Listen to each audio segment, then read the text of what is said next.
50 লাখ পাৰ কৰি সাধুবাদ বুটলিছে অসম বিজেপিয়ে তথাপিও নিষ্কণ্টক নহয় যেন অসম বিজেপি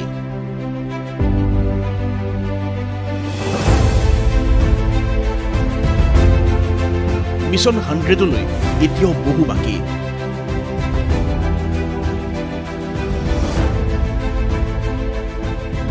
সদস্যভৰ্তি অভিযানত 50 লাখ সদস্য ভৰ্তিৰে দলটোৰ ৰাষ্ট্ৰীয় সাংগঠনিক সাধাৰণ সম্পাদক BL সন্তোষৰ বুট বুকত এতিয়া অসম বিজেপি শুকুৰবাৰে এক্স হেণ্ডেলত অসম বিজেপিক প্ৰশংসাৰে উপচাই পেলোৱাৰ পাছত শনিবাৰে পুনৰ অসম বিজেপিক সাধুবাদ দিছে BL সন্তোষে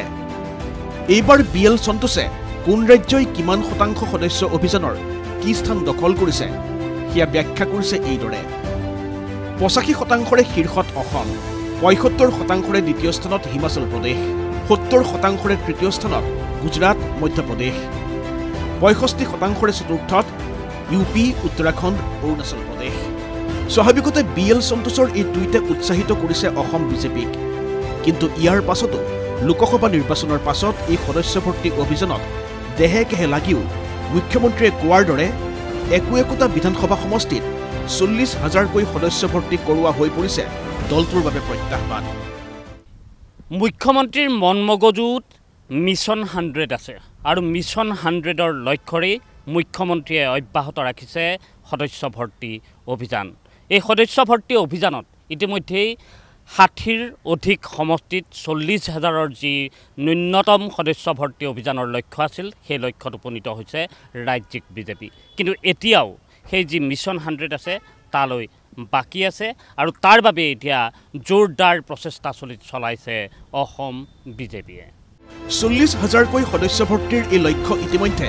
62টা সমষ্টিয়ে পাৰ কৰিলেও এতিয়াও 15,000ৰ তলত আছে দতমা কোকৰাঝাৰ চিডলি চিৰাং গোসাইগাঁও 20,000ৰ তলত আছে আমৰি 25,000ৰ তলত আছে কলিয়াবৰ বোকাখাট কিতাবৰ টিয়ক পাওঁকুমৰি 30,000ৰ তলত আছে পৰ্বতজোৰা বঙাইগাঁও ৰংখাং ওদালগুৰি মাজবাট দুধনৈ বিজনী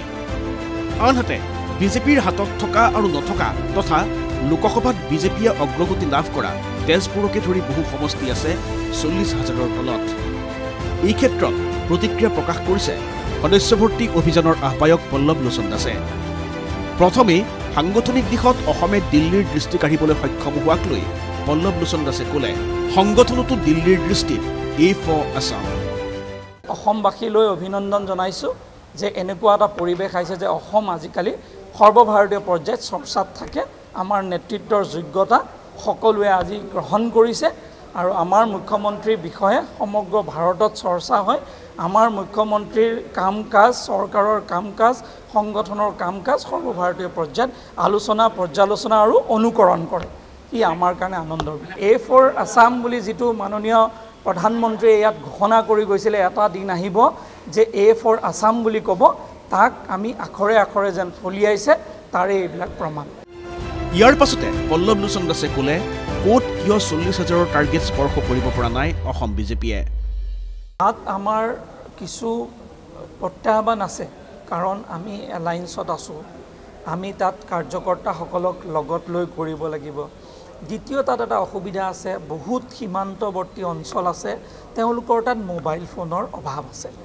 আমি সেইটো প্ৰত্যক্ষ কৰিছোঁ সেইকাৰণে আপুনি যদি মোবাইল ফোন থকা অঞ্চলবিলাকে খুব ভালকৈ কৰি লৈছে কিন্তু কিছুমান অঞ্চল বিটিআৰত অসুবিধা আছে ভূটান বৰ্ডাৰৰ ওচৰত থকা তেওঁলোকে আমাক জনাইছে যে আমাৰ ইয়াত মোবাইল বৰ্ড এটা জমদুৱাৰ যিটো আপুনি যদি চাই তাত আপোনাৰ মোবাইল ফোনেই তেওঁলোকে পোৱা নাই তো তেওঁলোকৰ সেইটো অসুবিধা আছে চাহ বাগিচা অঞ্চলসমূহত পৰিয়ালৰ 5জন সদস্যৰ মাজত এটা মোবাইল ফোন আছে আৰু আমাৰ ইয়াত এনেকুৱা যে মোবাইল ফোন থাকিব যাৰ মোবাইল ফোন তেওঁহে সদস্য সমষ্টিভিত্তিক 40,000ৰ এই টাৰ্গেট স্পৰ্শ কৰাৰ ক্ষেত্ৰত বিজেপিৰ বাবে প্ৰত্যাহ্বান আহিছে বিশেষকৈ মিত্ৰদল অগপ আৰু UPPLৰ দখলত থকা সমষ্টিৰ পৰাই মিত্ৰদলৰ দখলত থকা সমষ্টিত এতিয়া নিৰ্ধাৰিত লক্ষ্যত উপনীত হ'বলৈ বিজেপিয়ে কি কৌশল প্ৰয়োগ কৰে সেয়াহে হ'ব লক্ষণীয় ভিডিঅ' জাৰ্নেলিষ্ট পংকজ বৰাৰ সৈতে ৰাজু বৰুৱাৰ ৰিপৰ্ট ND24